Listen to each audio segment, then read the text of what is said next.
No subtópico 3 nós temos contexto literário, os evangelhos. Os 4 primeiros livros do cânon do Novo Testamento, chamados de evangelhos, são os registros escritos das primeiras pregações das boas novas a respeito de Cristo. Eles constituem um tipo distinto de literatura. Não são biografias completas, pois não tentam narrar todos os fatos da carreira de Jesus, nem são apenas histórias, nem são sermões, embora incluam pregações e discursos.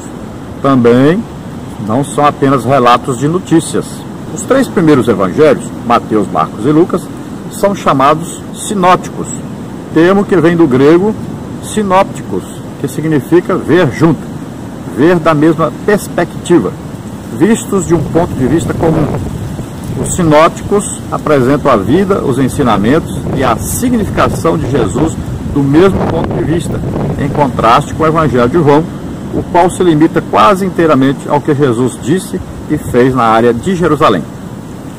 Então, os 4 primeiros livros do Novo Testamento, foram o quê? Aquela reunião feita, para decidir quais os livros seriam incluídos para se fazer uma Bíblia, e se tomou a decisão que esta Bíblia, no Novo Testamento, seria iniciada então com os 4 evangelhos, que são o quê? Os escritos, escritos de Mateus a respeito do ministério de Jesus, escritos de Marcos a respeito também do ministério de Jesus, os escritos do médico Lucas, que não era apóstolo, Marcos também não era, e então Lucas escreve também a respeito de Jesus, e depois o Evangelho de João, que não é sinótico porque ele tem narrativas que os outros evangelhos não possuem.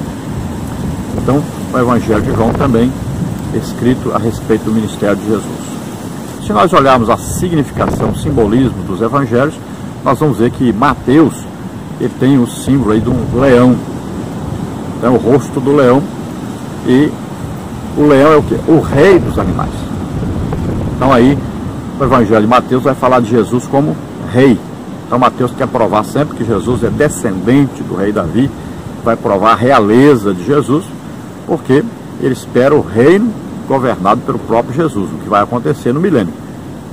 Depois, se nós olharmos o Evangelho de Marcos, nós vamos ver que o Evangelho de Marcos é representado pela cara aí de um boi, O boi é o quê? O boi é um servo. Então Marcos vê Jesus como um servo, aquele que veio para servir, aquele que veio para trabalhar pela salvação de todos os homens.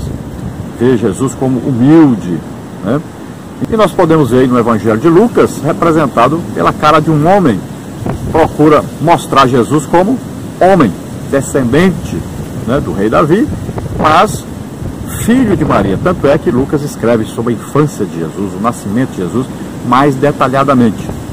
E ele vai querer provar então que Jesus estava na terra como homem. É o que está escrito na Bíblia, se fez em tudo semelhante a nós. Então Lucas escreve sobre a humanidade de Jesus. E nós vamos ver no Evangelho de João que do seu lado mais espiritual, mais íntimo, João era o mais íntimo de Jesus. Então é representado aí pela cara de uma águia, esse Evangelho de João, que é a águia que sobe mais longe, mais próximo do céu, mais próximo, assim, vamos dizer, a gente pode falar fisicamente, seria de Deus, embora Deus não é físico, Deus é espírito, mas a águia representa essa proximidade, então, maior com Deus. Então o Evangelho de João mostra essa proximidade, essa intimidade, essas coisas mais espirituais.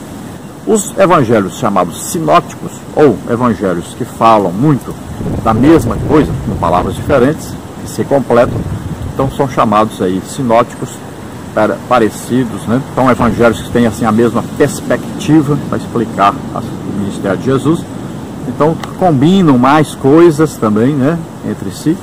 Então esses evangelhos são aí Mateus, Marcos e Lucas.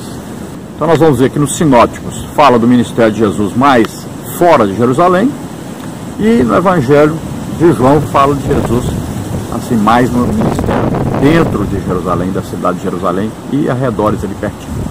Tudo isso nós estamos falando na primeira lição, porque nas outras lições você vai ver que era importante aprender isso. Então nós temos que ter uma base primeiro para depois entrarmos no estudo propriamente dito das parábolas.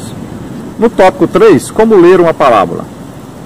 Subtópico 1, entendendo a narrativa como a síntese das experiências cotidianas. Subtópico 2, procurar as declarações explícitas e implícitas do agir de Deus no contexto literário. E subtópico 3, identificar a aplicação prática da parábola. Subtópico 1, então, entendendo a narrativa como a síntese das experiências cotidianas. Uma das questões mais importantes ao ler uma parábola é procurar entender os elementos culturais operados em cada uma delas, pois apesar de elas serem uma síntese das experiências humanas, são histórias contadas a partir de outra cultura e tempo. Torna-se impossível entender as parábolas sem vinculá-las ao seu contexto social, pois elas se referem a experiências de pessoas que viveram na época de Jesus. Para tanto, torna-se necessário identificar a conexão com as estruturas daquela sociedade. Quase um terço dos ensinamentos de Jesus foi realizado através de parábolas.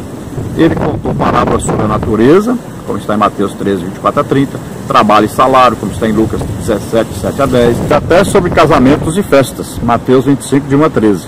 Jesus não falava de forma genérica acerca da busca de Deus pelo perdido, mas sempre através de histórias de experiências cotidianas, tais como a história sobre uma mulher que perdera uma de suas 10 moedas de prata e que não descansou até encontrá-la, como está em Lucas 15, de 8 a 10. Então, para estudarmos as parábolas, nós temos que entender um pouco da cultura, né? Temos que estudar a cultura do povo judeu, principalmente na época de Jesus, para nós podermos compreender.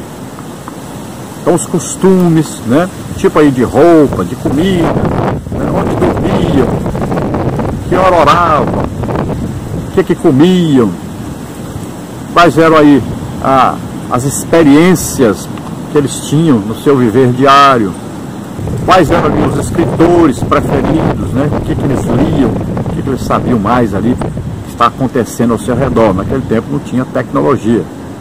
Então nós temos que estudar ali o contexto social da época. Então, o Império Romano comandava, né?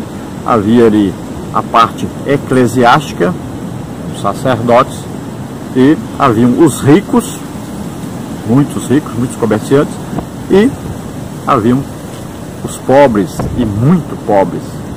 Havia gente passando muita necessidade que dependia até das esmolas lá do templo. Então Jesus usava o que o povo fazia, usava plantação para falar sobre a parábola do semeador, né? Casamento para falar aí sobre as 10 virgens, usava aí o dia de trabalho para falar a parábola dos trabalhadores, né? Da vinha.